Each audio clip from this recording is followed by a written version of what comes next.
And I do have a proclamation today that says, whereas Joplin Area Chamber of Commerce, in partnership with Joplin High School and Franklin Technical School, will host students and community members for a manufacturing event on Friday, October the 5th, 2018, as part of an effort to draw greater attention to today's manufacturing environment. Manufacturing Day is an opportunity for our students to find out more about what's available in the field of manufacturing in the Joplin area. There's a severe need for employees in the manufacturing area, and it's only going to become greater, so it's a great opportunity.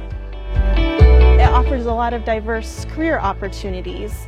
You can go into the manufacturing industry right out of high school. And they'll hire students right out of school. They'll hire people with certificates, with degrees, so it's a wide gamut of opportunity.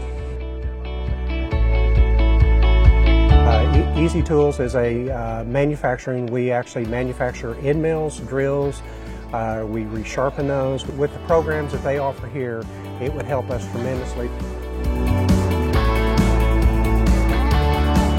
We're very thankful for the jobs that you do and the jobs that you provide for our community.